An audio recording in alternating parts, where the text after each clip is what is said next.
everyone was going to have a PowerPoint. I didn't, so I look ridiculous. I'm going to be talking about losing someone to suicide, so if anyone's like particularly upset by that, it's okay to leave. Just trigger warning. Right. So I'm speaking today about my best friend Hannah. She's the blonde one. I can't really say that I'm talking about suicide today, because I've never personally felt suicidal, but I can talk on Hannah's behalf. I want to share with you my understanding of her experiences. Hopefully not many of us in this room will ever feel suicidal or have felt suicidal, but we will all feel loss at some point in our life. I want to also share my experience of my grief, loss, and trying to gain understanding. I want to start off by telling you guys what I've learned from this story. I've learned to talk. I've learned to listen not just to words, but to signs and signals, texts, smiles and hugs. I've learned that feelings are okay, to feel them and share them with others. I've learned that one person's mental health problem is not only one person's battle. They can't fight it on their own. I learned that good can still come from bad, no matter how hopeless you feel. My best friend Hannah and I met at school about third year. She was a year below me, but she was so far ahead of me in so many ways. She had this amazing way with people. You would swear she could smell sadness, but she could cure it with a smile. She was the most amazing artist I've ever known. She was the most generous and thoughtful person I've ever met. She would draw and paint these pictures and sell them, and she sold this bad boy, I think it was for £300, gave it all to guide dogs. She was an activist, particularly passionate about women's rights, LGBT+ movement, and justice for victims of sexual assault. Hannah was love and happiness and everything in between, and her family knew this from birth. Her middle name was Joy. Hannah was at Bournemouth University studying model making after having been inspired while working on the set of Game of Thrones, but she could have done absolutely anything. On the 26th of September 2015, Hannah told a friend that she was going to go for a nap. That evening, that friend contacted the police, who found Hannah. She'd hanged herself in her week-old room of halls. Hannah had struggled with mental health for a few years. Twice before, she had attempted to take her own life and once had been hospitalised. The last time I saw her, she told me about her feelings and her worries, and I felt helpless living in England at the time. I was at university. I told her, phone me the second you feel like you're not enough, and I'll tell you every single reason why you are. I told her this as she told me how the night before she'd driven to the nearby loch with bricks in her boot. She promised me she would, and she kept that promise. I answered every single phone call that I got. I didn't get a call that night. I remember when Hannah's mental health started to decline, and I know why. A few years prior, she had fallen absolutely head over heels for a guy in her year, who I'm going to call Joseph, because he looked like Joseph in the Technicolor Dreamcoat. Thanks.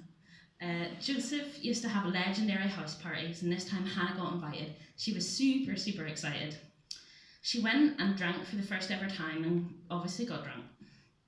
Oh no! Oh, sorry, I lost my place.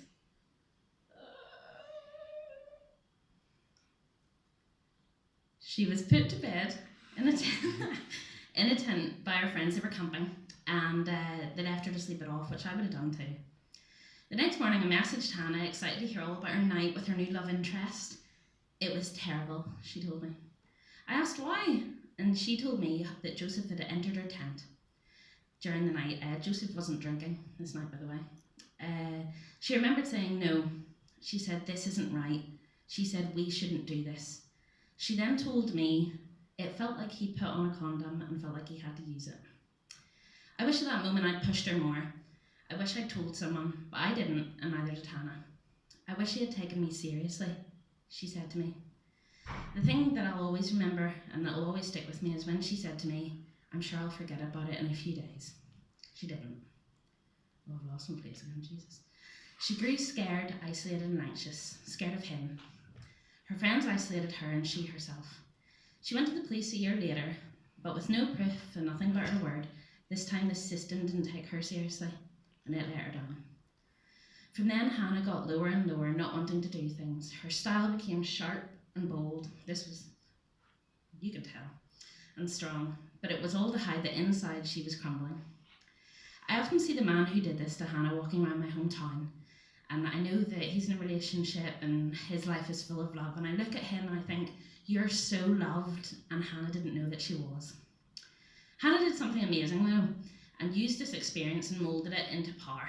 She would fight for rights for whoever needed them. She would give her time to any person who wanted it, and even if they didn't.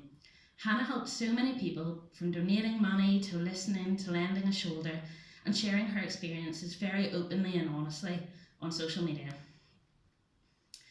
On Sunday the 27th of September 2015, I woke up at about 1 p.m. I worked in a nightclub at the time.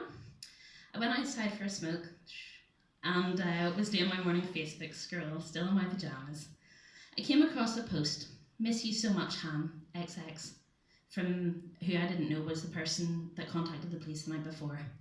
I thought nothing of it. Oh, that's lovely, she's off at uni, everyone misses her, I would too. I lived in Exeter at the time, which is really close to Bournemouth, which is where she was, and I booked tickets to surprise Hannah the next weekend, knowing that she'd be really missing everyone at home. I went onto her page to see how she'd been enjoying uni. I was trying not to pester her too much, like an annoying older sister, and her Facebook was covered in posts, and I was like, someone's missed a bit too much. So I messaged a mutual friend of ours and asked what was going on. Didn't even consider what I didn't want to consider. I got a reply 3 minutes later on Facebook Messenger telling me that my best friend had taken her own life. Facebook. I'll never forget that feeling. It was like, you know when you've been broken up with and your heart just hurts, but it was done 30 times in one day. It was like I'd been stabbed right in the chest and punched in the stomach at the same time. It felt like that bit in The Simpsons when Lisa tells Ralph that she doesn't want to be his Valentine at the Krusty show, and he's like, like that.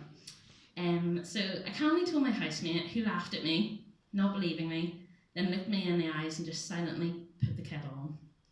I went upstairs and contacted my parents, who were very close with Hannah as well. We swapped pleasantries for about 20 seconds and then I just broke down. I got a flight home that evening. I remember walking through the airport, seeing people happy and full of love, and I was so angry at them, so irrationally angry. I was looking at them and I wanted to shout at them and say, don't you know what's just happened? Hannah's died. My heart was feeling so much, but my brain wasn't thinking at all. I was so empty. I went to Hannah's house that night, my second family, I'd call them. I'm going to be strong, I told myself as her mother opened the door. And I just looked at the floor and I was holding a bunch of chutneys that my mum makes, because you have to take something. And I looked up at her and I was like, I brought some chutneys that my mum makes. And as I looked in her eyes, I just burst out crying and I realised no one had to be strong. It's okay not to be okay. A few weeks later, after the funeral, I approached the family to pay my respects. I hugged every single member going along. Her father, who is terrifying, super scary guy, don't know why, he's lovely, but I'd never really spoken much to him, held me, and he said, you were the best thing that ever happened to her, and you couldn't have done anything more. And he's right. During that sort of time, I moved back to England and just ignored everything, and I stopped pursuing relationships and happiness, and I became totally stagnant. I stopped doing things I loved, I stopped taking care of myself, put on loads of weight, and I'm going to be brutally honest, I stopped brushing my teeth for 6 months. Don't do that. And now most of my teeth have fillings and I'm missing 2 at the age of 23. I've never known sadness to be so physical. I stopped being invited to things because I was sad, which was a shame. Oh, for goodness sake, I've lost it again. I'm so sorry. There we go. For a long time, I was very upset about my own actions and what I could have done and if I could have done more to change what happened. What ifs? And I still have them and I'll always have them, but I do believe that I could have maybe done a bit more, but so could everyone, and that's always the way. But I know what I did was my best. Maybe not everything I did was the right thing, but it was never the wrong thing to do. If you have a friend with mental health problems and you don't know how to help them, just interact with them. Just treat them the same.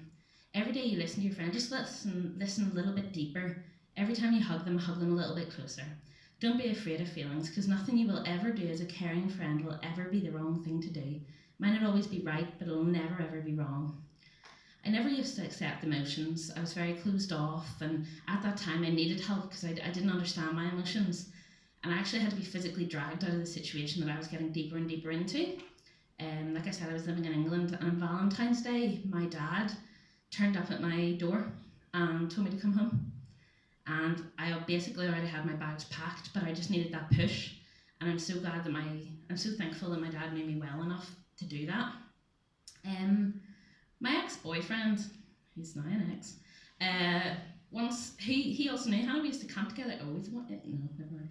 And he once told me to get over it when I was really drunk and sad.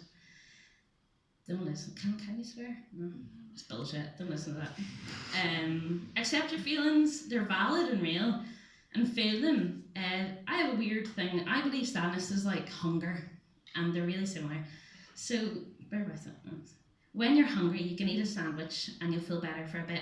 Maybe it'll fill you up, maybe you'll need something more, and that's okay. It's okay to still be hungry after you've had a sandwich. Maybe you've had 10 sandwiches today and you won't need to eat for a week, and that's okay. But it's okay to still feel hungry after as well. Sometimes just one sandwich can last you all day. Maybe that one sandwich was all you needed to help you through that day. Maybe without that sandwich you wouldn't have got through today. Eat your sandwich today and think about tomorrow's sandwich tomorrow. There'll always be bread ready for you though. There'll always be butter or mayo or some condiment that you don't even know that's not emotionally invested in your eating habits that will always be there to help you deal with your hunger. Sometimes you have to go looking for the ingredients, but they are there. Please be each other's sandwiches. You don't know when you'll be hungry someday too. Listen to each other. Invite the person who's sad. What bad could happen from it? If you could make somebody smile for a little bit during a day, maybe that could be enough. You never know what someone's thinking. If you met Hannah that day, you wouldn't have seen a woman who was about to take her own life. Ask questions and hear the answers and learn from them.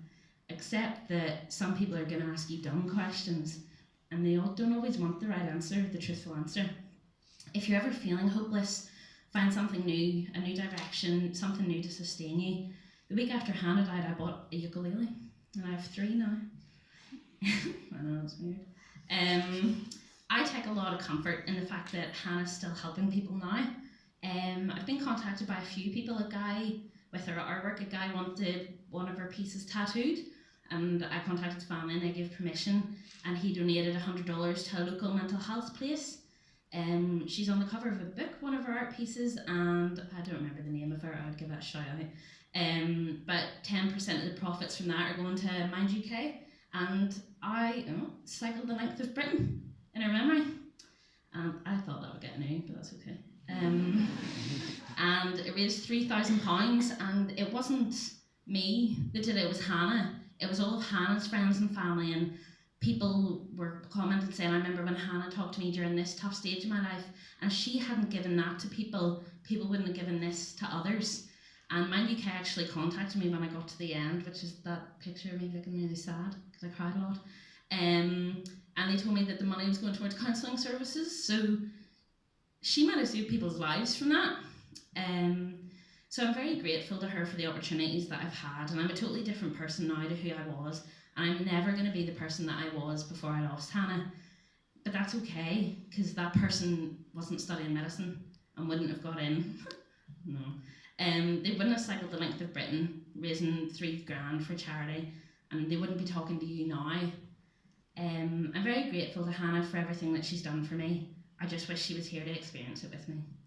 And Hannah's parents are actually both doctors, and I asked them if there was anything they particularly wanted to put in this, and her mother just told me, say whatever you think will help. And I found a message. She was actually my reference for university, which is a bit cheeky of me, and when I got in, she said this to me, so I'm going to leave you this. She said, medicine is a wonderful career. It's kept me grounded throughout all the highs and lows. My advice is to appreciate every single day of your new vocation. There you go. Thanks for listening.